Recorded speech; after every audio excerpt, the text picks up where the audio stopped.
Hello, everybody. This is Salim Sayed. I work as a principal architect in Optum. Optum is a leader in healthcare services. Today, we would be discussing about our journey to claim reimbursement rewrite using Spark. Today, we would discuss the brief business overview of the claim reimbursement system, why we chose Spark to rewrite our old system into the new system, the claim ETL rewrite using Spark, we'll discuss that first, followed by the migration and then challenges. Then we will discuss the claim reimbursement rewrite system using Spark. Then we will talk about the data lake adoption, the benefits and performance gains that we have seen, followed by expanding the horizon and tips for successful migration. Here is a brief overview of claim reimbursement system. As you see on the top right corner at the zero level, there is a contract and there is a coverage. So the coverage is the healthcare coverage of a patient with the insurance company. That typically tells that how much how much is the patient responsibility, how much is the copay, coincidence, and what are the services which are covered or not. Things like that you might know. And the contract is the document, contract document between the provider, which is the hospital, and the payer, which is the insurance company. So the contract is behind the scene that we never see. That talks about how much of a payment needs to be made for a service done to the patient. There are tons of complexities in that contract. So our software can use that contract to evaluate how much payment to be made for a given claim. So let us see a scenario here. On the left, you see there is a patient, and the patient walks into the hospital when he is sick and offers the coverage document, which is the insurance card. And then the patient gets admitted, gets treated, and after all the care is provided, the patient is good now, and he leaves the hospital.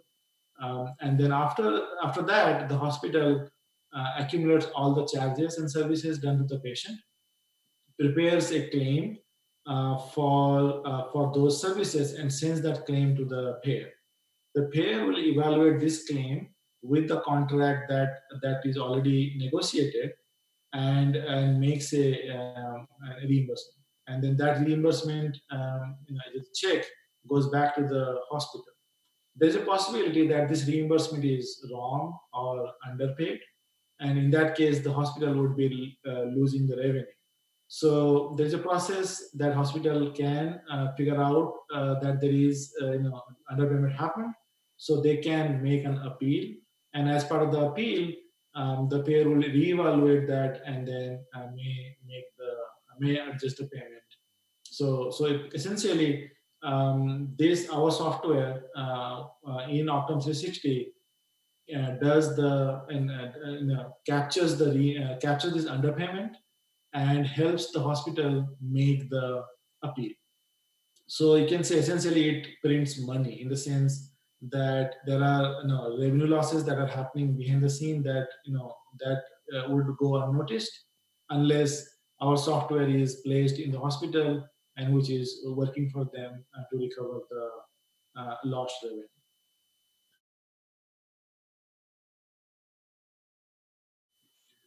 As you see, the claim reimbursement system is a complex system because of the complex reimbursement rules that are there in the US healthcare system. Because there are so many payers, like the Medicare and Medicaid and many commercial payers, and there is a tons of negotiation goes behind the scene, and tons of different rules are created to make the reimbursement.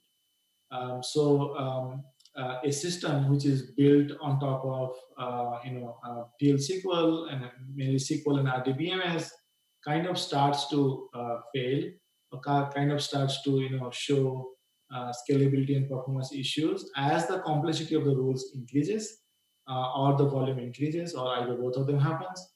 And that is why we chose Spark to rewrite our system so that we would get the performance and scalability out of Spark. It works as per our experience. It works for both high volume and low volume scenarios. It is applicable for typically for any application, even though the three V's of the big data are not applicable. Those V's are volume, velocity, and variety.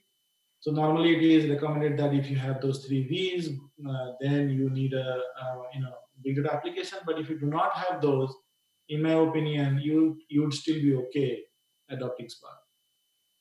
Spark is stable, is production grade. You can depend on it for writing enterprise grade application. The API is easy and mature, very easy to adopt, and the tool set around it are also mature. So it will help you from development to production support to maintenance. All phases of the software can be developed. It can be cost effective, essentially because as comparing to a RDBMS, as you might where you might be paying a license fee. Here there is no license fee. The open source Spark is completely free, and such a great software.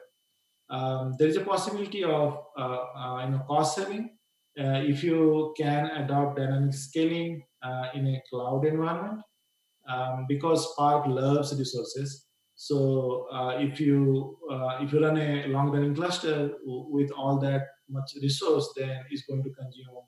It is not going to be cost effective. So you will need to adopt dynamic scaling to adopt that. But there is a definitely possibility of reducing cost as compared to RDBMS. The other reasons that we chose Spark was it is easy to adopt, because as there are a few concepts to master, and Spark does such a good job in handling them behind the scene that you would not really be worried about using this distributed programming happening behind the distributed execution happening behind the scene. You just write plain simple code, and Spark takes care of stuff. Things like lazy execution or distributed nature of execution would be happening behind the scene for you, but you would not realize. So it's pretty easy to adopt. The API is very fluent. It will be natural and easy for you to use it. Java and Python are very common skill set, so you can get somebody. It is easy to get developers to start working on Spark. The whole development process can be IDE based because Spark can run your test cases just like you are running any standard Java based test cases without you feeling like there is a cluster behind the scene which is executing your workload. You don't need any virtual machine to run your jobs in a development environment, just like like Hadoop, unlike Hadoop in the olden days.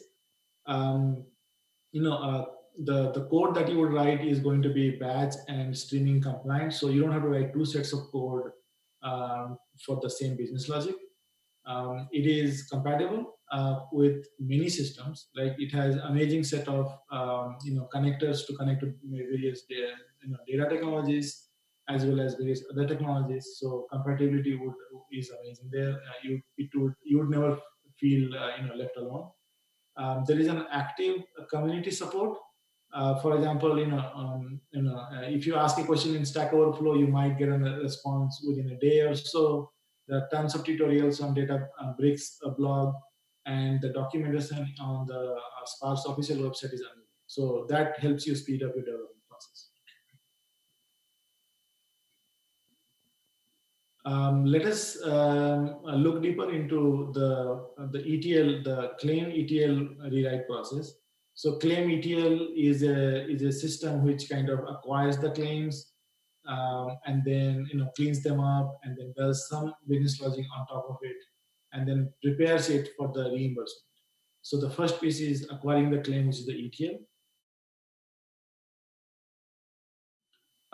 Here is the system before and after. So as you see on the left side, the before is a typical PLSQL based system where the claim comes as as files, and then we have written a parser, which is a Java based parser, which kind of parses the claims which are in EDI format. So it parses them and stages them into some staging table, and then we run PLSQL code to basically acquire data from the staging table, clean them up, process them, and then push them into final Oracle tables. And then from there onwards, it goes to downstream processes, which is things like assignment rule, the appeal process, the claim reimbursement process, and things like that, which are not showing in the diagram. And that system we rewrote in Spark, as you see on the after on the right hand side. As you see, the main difference is the PLSQL block is replaced by a Spark and a data lake. So in the new system, we acquire the claim files the same way as files, and then we pass it to the same parser. The output is now acquired by the Spark as files, as a Parquet files, and then we do all the business logic over there, and then we use Parquet-based data lake to run our to do historical lookup and run all the business logic over there. And then after it is finished, the result goes back to the staging tables, and then those staging tables from then those staging tables it goes back to the Oracle table. So what I mean is, Spark processes the claim files and uses the data lake to do a historical lookup and helps in processing. At the end of the processing, the result goes back to the data lake, as well as the result is pushed into the Oracle final tables through the staging tables. So data is pushed to the staging table, and then from there we run some merge SQL, that which kind of merges the data from staging table into the permanent table. And then once the data lands on the permanent tables, there are many downstream systems from here which are dependent on the table, so they will pull data from the Oracle tables and do further stuff.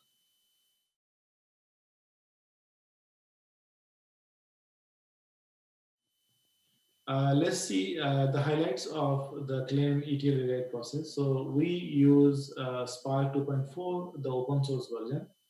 Our data lake is Parquet format, and we are working towards migrating it from Parquet to Delta Lake, and we'll learn more about the performance benefits of that towards the end of this presentation. We use currently a Spark standalone cluster on-premise. We are planning to migrate to Azure public cloud some months down the line.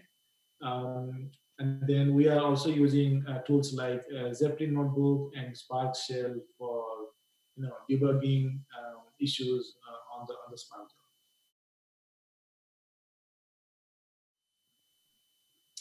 Let us discuss the gains and challenges that we have seen. As you see here, on this figure, the x-axis is volume, and the y-axis is time.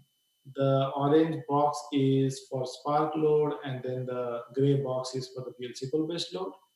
As you see, the Spark load is much stable. So the volume rose from 4 million to 12 million.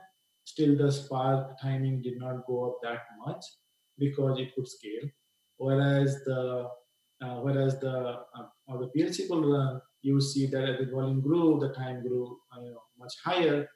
At the same time, if the volume will grow even more, then we had failure in the load. We could not even load the data. So as you see here, from a medium to high volume scenario, Spark always beats in performance and scalability the PLSQL system.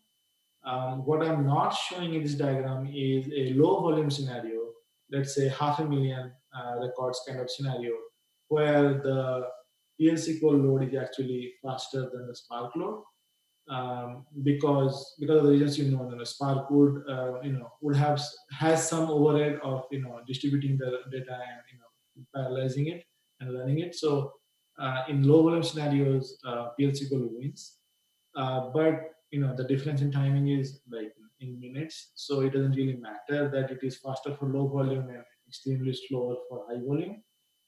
So in all cases, we felt like on the performance and scalability aspect, Spark won over the traditional PLSQL system. Continuing on the gains, when as time passes by, right, the code base, the technology that we have used kind of becomes old and loses its shine. So there may be time for, and there may be technical debt mounting on the old code base. So as part of the rewrite, we kind of get rid of all those technical debt and the issues that we had in our code base. So that is a gain. There is a possibility of saving cost, as I said before, by using dynamic scaling. And then a side effect of this rewrite is that now our data is placed in two places, right? It is now in database as well as it is in data lake. So the data lake data is, compressed, is splittable, and is available for any processing which can use parallel processing because it is splittable and complex. It is a great infrastructure for doing ad hoc analysis and machine learning kind of workload. So that is one advantage that you can use for other things that you could not do with the RDBMS system. Let's look at the challenges. This is a typical challenge for any new system, right? If you write a new system, then there are subsystems around that system, and you realize that there are operational team and support team. They have built this tool set around it. They get used to the old system. So used to the logs of the old system, used to the way you interact with the data set. So all of that needs to change. So you need to consider operationalizing your code base, which is much beyond the development of it. So you need to consider about all the side tools, all the processes and procedures that needs to change as well. So you need to be developing new tool sets to interact, training people to use those tool sets. Data lake is a little different from database because database has indexes, so you can really access data quickly. But the Parquet-based data lake is not that quick when you access small amount of data. So it works extremely well for large volume, but if you're debugging something, you want one record, then you might have to wait like 20 minutes, 30 minutes to just see that record come through. So that becomes challenging sometimes. And then people need to learn new skill to be able to use, Zeppelin and Spark SQL, which is very much like SQL, but still a lot different.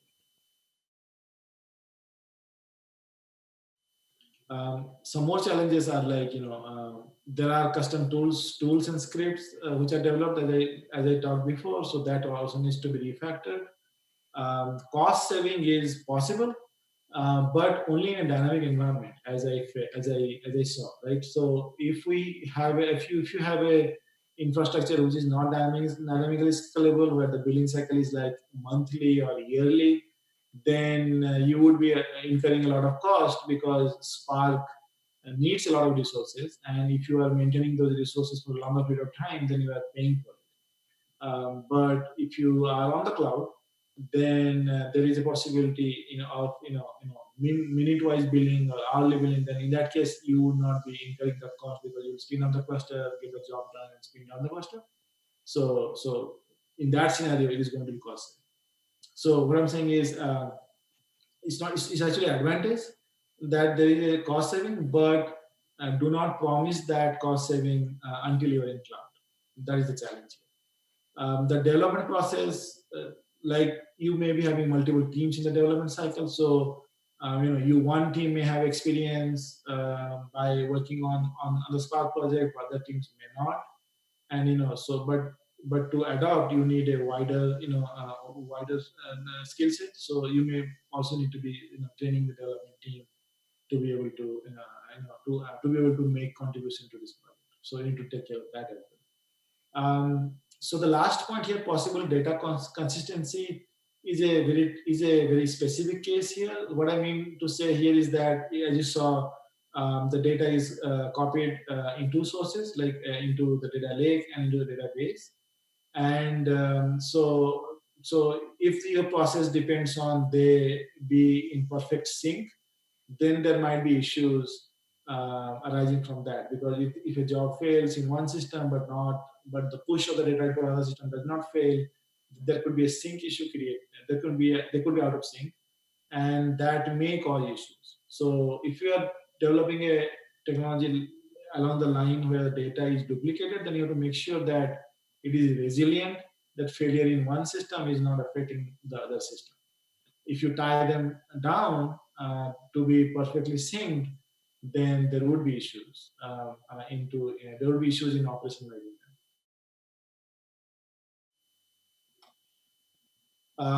So the first part was the claim ETL. Now, once the ETL is done, the data goes to that those Oracle permanent tables, and then the reimbursement software kicks off and does the claim reimbursement. And this is the portion where we'll be talking about the claim reimbursement rewrite using Spark.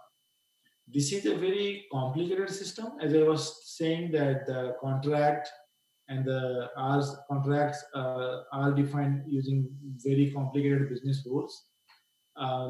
So because of that complexity, so we chose Spark so that we can handle all the complexity which could not be handled with typical SQL and RDBMs. Because as the complexity increases, the SQLs become too complicated, and then the database has problem in producing optimum plan, and that causes a tons of problem with scalability and performance, and also stability. So let's see how we come around that. So here is a comparison of the old and new system. On the left-hand side, here you see the old system is receiving data from an entity called the clearinghouse, which is the Optum's clearinghouse for receiving claims from all the providers. So that those claims from clearinghouse end up into a database, and then into a file system and database, and ultimately comes to our system, where there is a set of PLSQL procedures and as well as some Java code. So it's a combination of Java and PLSQL which gets the claim reimbursement done, and the result is pushed to a Oracle table, set of tables, and then from there it goes into appeal process and the downstream processes further. So this system is rewritten, and it is rewritten in a broad way. Not just the PLSQL process was changed, the whole architecture was changed, because we are modernizing the whole data acquisition and processing of our claims. So on the right, what we are doing here is we are acquiring all the claims through the same clearinghouse. But the clearinghouse there's no direct communication between the clearinghouse and our system. The communication is happening through Kafka. So we have defined Kafka with with topics. So claims are being sent to a particular topic, and then our application is listening to that topic to receive the claims. And this system is a streaming system. It receives the claims from Kafka topic, processes them, and then push the result back into another topic, which is also on Kafka. At the same time, it also pushes the result back into a data lake, which is a data lake-based data lake for ad hoc analysis, as well as it also pushes the data back into a data warehouse for reports. So let's see in detail how this is implemented. So since this is a proprietary system of Optum, which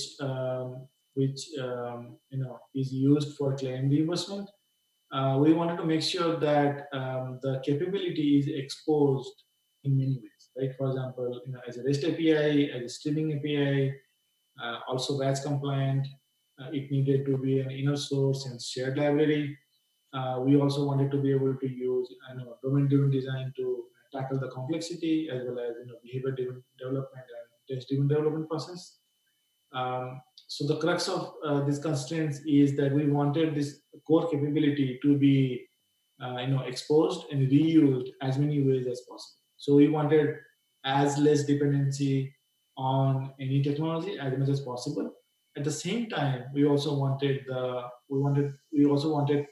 scalability and performance. We would not want it to be constrained by a particular technology.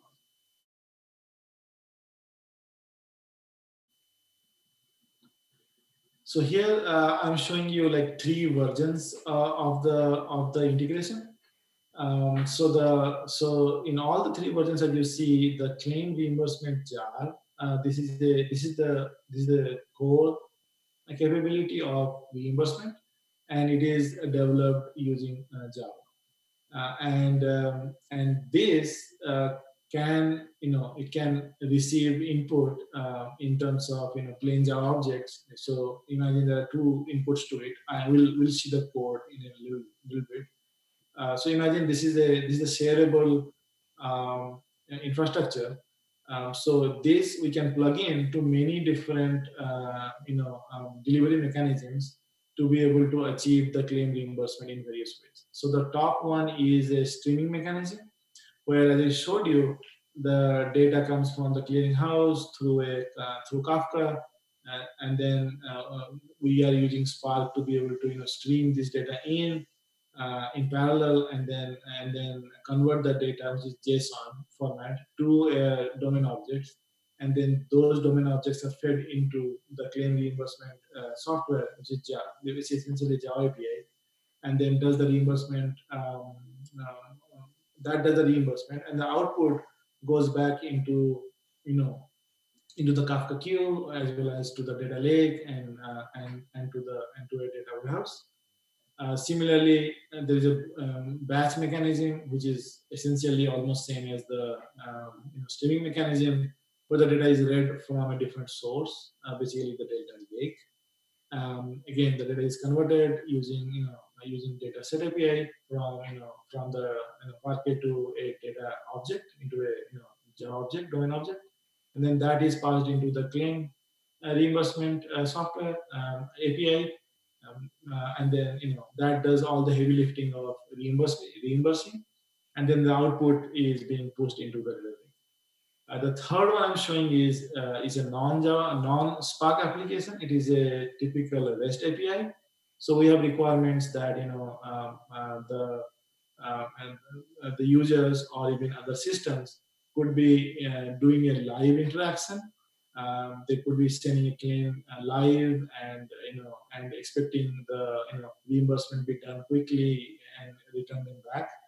For that kind of delivery mechanism, the same core software, which is the claim reimbursement of Java, the same software is plugged in into as a REST API, and delivered, and the capabilities are delivered over the website, or over or from one application to another application.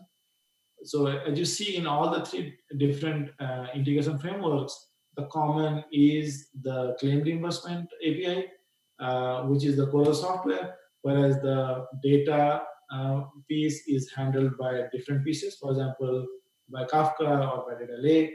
And then the scaling is also a little bit different. So in the top two cases, Spark takes care of scaling and performance, whereas at the bottom it will be a different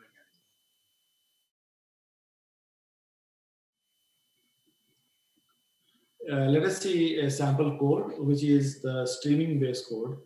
On the top, I'm showing that there are two things imported over there, which is the claim reimbursement API and then the claim object. Essentially, we are reading the claims from a Kafka queue, and the claims are in JSON format. So we're converting the claim, as I'm showing in line number 13. The claims are converted from the JSON format into a claim object using the data set API. And as you know, that for the reimbursement, we need two data sets, right? We need claim, and we also need the contract. So the contract is being read in line number 11 and 9 from database directly. So the contracts are read and then broadcasted, so that they are available in all the executors to be looked up. So once we get the claim and the contract, Here in line number 15, I'm showing you that as a map operation, we are simply calling the claim reimburser, passing the claim in the contracts, and as domain objects, as a Java object. Basically, these are Scala objects, and they are converted to Java objects and then passed in. And then that claim reimbursement .calc gets the bulk of the business logic executed. So the responsibility of Spark here is to be able to get the data in a parallel mechanism and scale the processing. The responsibility of the claim reimbursement API is to get the business logic done, and the responsibility of the Kafka system is to be able to move data from one system to another. And they three together, provide us the kind of scalability and complexity that we are trying to achieve.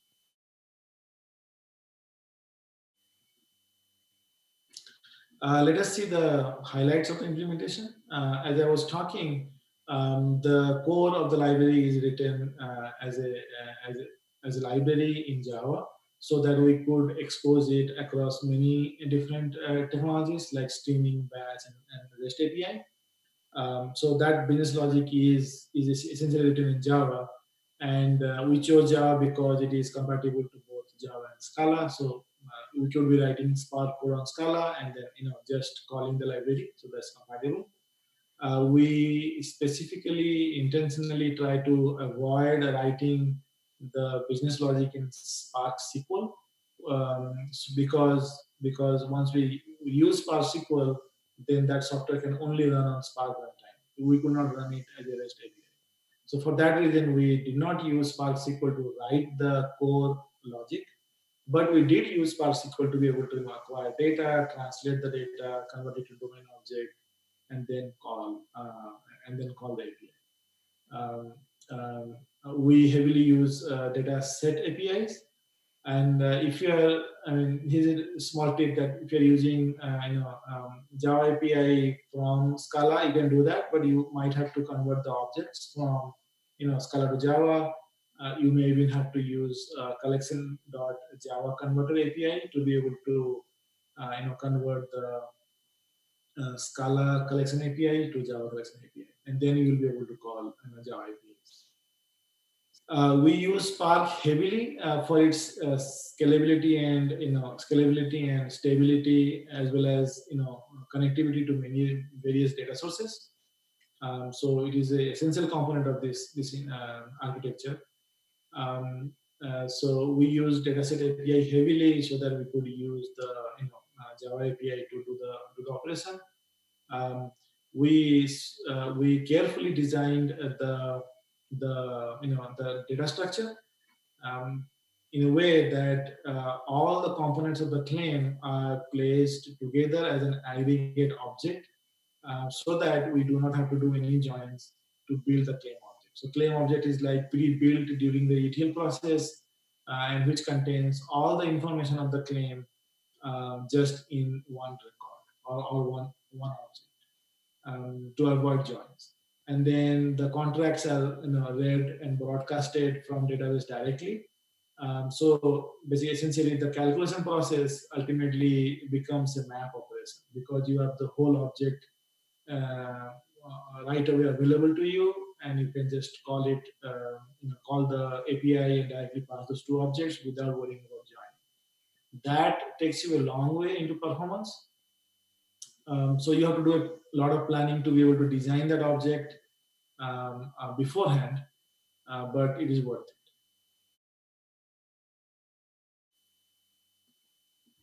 Let us see the result between the old system and the new system. So this is a experiment.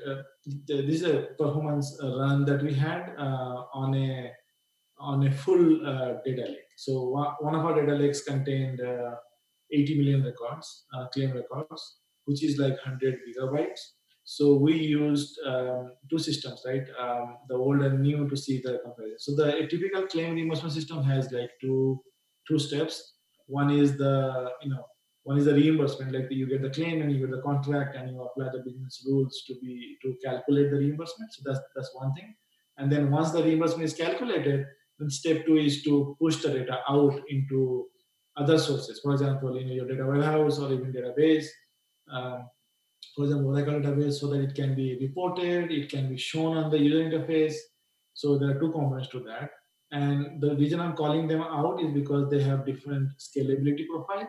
For example, the first system, which is running from file system to file system, or running from a streaming source to another streaming source, runs extremely fast and runs is also extremely scalable. As you see, 80 million claims were processed in just 86 minutes, and then the complexity is extremely high here. But it just scaled really well there, and the throughput would be like 1 million claims per minute. Whereas pushing that data into a RDBMS is not that fast. Actually, here we were lucky that this operation is merely a insert operation because of the nature of it. But if it had been a update operation or delete update operation, then it would have been much slower. So even with the insert operation, it is almost 2 times slower. So overall, this system gave us a throughput of almost 333,000 claims per minute of a throughput, and that was achieved with 20 virtual CPUs with 100 GB memory, kind of hardware. If we compare that with our old system, then there is no exact one-to-one comparison because we never could run our old system on such a high volume. Like we could not say that my database has 80 million records. Can you go ahead and calculate all the claims? We could never do that. But we have done 300,000 accounts per hour, even a million accounts per hour, we could calculate. Like we can't calculate 80 million at the same time, but if we can break it apart into chunks of 500,000, then we could calculate using the old system. So that way, if you compare the performance, the old system is like 400,000 claims an hour, and the new system is like 333,000 claims a minute. So essentially, the new system is like a 50 times faster than the old system.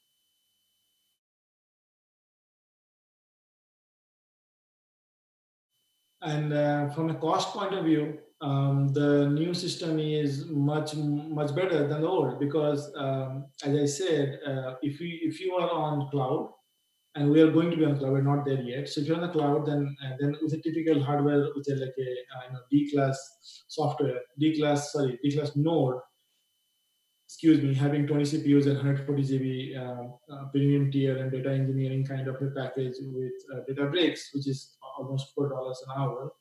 With that workload, we could be finishing 80 million claim calculation in 20 hours, plus we have to pay for the storage.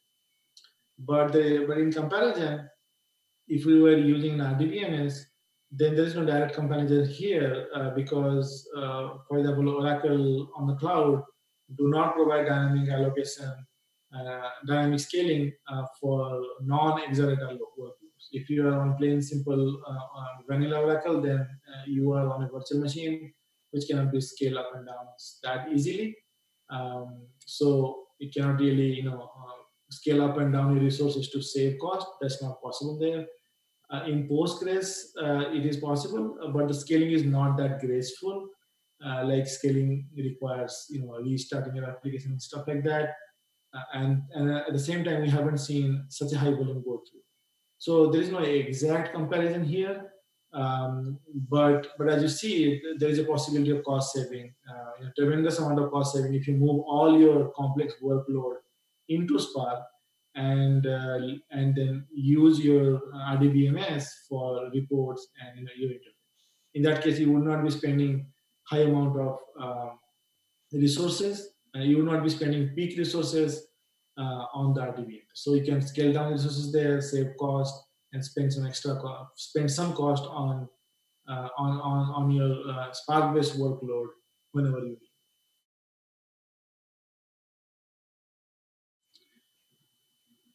So that is the end of discussion for claim reimbursement rewrite. Let's move on to the next topic, which is data lake adoption. So as I was showing you, we have currently a Parquet-based data lake, and we are working on replacing it by Delta Lake-based data lake. So these are the performance numbers and the nodes that I have from our test system. So we are using open source data lake for the time being, and not the Databricks managed data lake. And this open source Delta Lake is good enough for us. In the open source version, you do not have Z order. So what we did is we partitioned the data lake by one key, and we ordered the data by another key, and we chose this partition key and then the order key, you know, consciously, depending on the most accessed key, right? So if we are accessing our data lake most of the time by two keys, then those are the two keys we used for partitioning and ordering. So by doing that, what happens is, any lookup, any kind of a insert, update, on those keys are extremely fast. Whereas any other operation on any other keys is going to be same performant, same slow or fast as a Parquet-based data lake. There are a couple of notes here. If you are using the open source version outside of Delta Lake environment, then the Z order doesn't work. Z order is a great functionality where you can you can actually make your data lake performant for a couple of keys. So without Z order, you can order your data lake by one key. So in that case, access by that one key is going to be fast.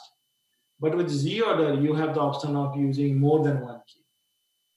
So the difference is that you can actually have 3-4 keys over there, but the Z orders efficiency reduces as the number of keys increases. So you would not really use too many keys there, but a couple is good. The optimize command also works only in case of a Databricks environment.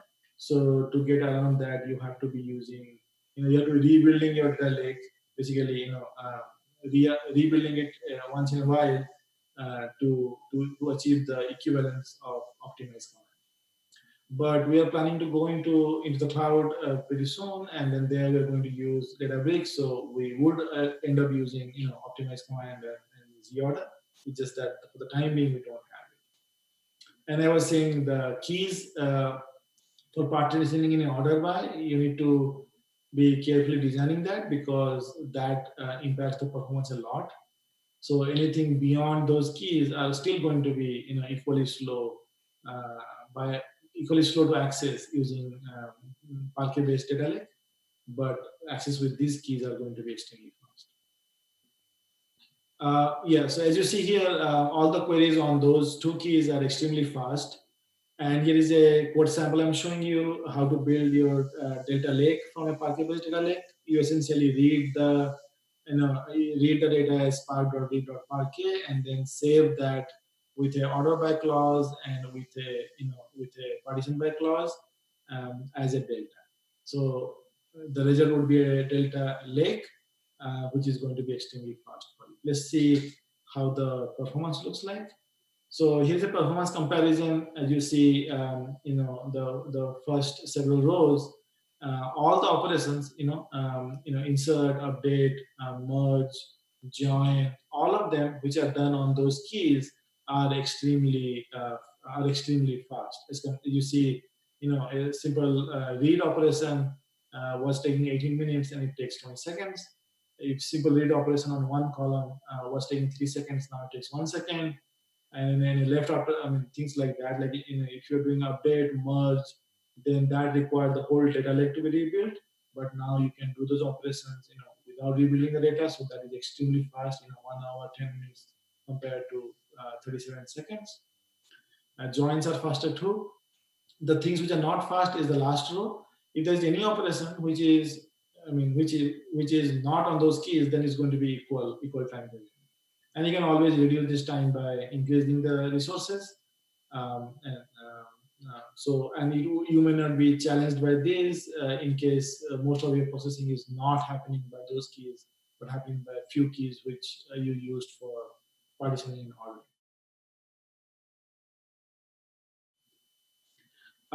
So after these rewrites, we are now expanding our horizon. We are looking forward to using new technologies. Like we are now not challenged by high volume operation. If there is a volume increase, then it becomes a matter of hardware scaling. We're not depending on the SQL optimization and at the mercy of RDBMS executing, handling a complexity. Oracle handles Spark handles complexity pretty well, and without without any actually performance issues. Integration with streaming workload is much easier as compared to RDBMS. Applying machine learning on our database set is looking much closer, and then we are also looking forward to saving cost. So here are some tips from the 2 migrations that we did, which might come handy to you. So running Spark on premise does not save cost. That is what I was saying before. So plan for cloud migration as a core component of your rewrite project. That way you can promise cost savings, which is very attractive to the business. Consider changing the production support procedures and ad hoc tool sets, which are not your direct part of your software, but which comes into play as you deliver the software to the production and other teams come into play for supporting it. Definitely use Delta Lake. Do not use the Parquet-based Delta Lake at all, because there is hardly any reason for that. Delta Lake is fast and pretty much equivalent to operation with a Parquet-based data. Spend some time on designing your schema. A optimum design schema will take you a long way into designing and performant application. So definitely spend some time over there. We use dataset API to a large degree than as compared to data frame API. The reasons are we are heavily into complicated logic, and we want compile time safety. Our team is good with Spark and Scala and Java code. So not everybody needs to know Spark syntax. They can do a ton of code in Java and Scala syntax if you're using the REST API. And then if you have a reusable library that you can just use. But one downside of dataset API is it is a little bit slow as compared to data frame because it has to deserialize the data. So sometimes we use actually a combination of both. So when it is business logic heavy, we use dataset, but when you are accessing data, we're using data frame. Be cognizant about the whole architecture, whole data pipeline. When you are rewriting one piece, you will remove the bottleneck from that, but at the same time, you might be leaving the bottlenecks at the other places. So when you promise for scalability and performance, consider the whole pipeline. Consider that you are fixing one. So after that, is the bottom line moving to something else? So consider all that before making an expectation. We have pretty good run with open source Spark. So I would not be scared to use it for production grade application, for enterprise application. Just go for it. It is a pretty stable application, pretty stable software and framework. Even though you do not have those Vs, 3 Vs or 6 Vs of big data application, you still be okay using a Spark based application. It would not disappoint you. Thank you very much for attending my session. Please provide me your feedback, and you can reach me to my email, sayed@optum.com. And thank you very much for attending my session.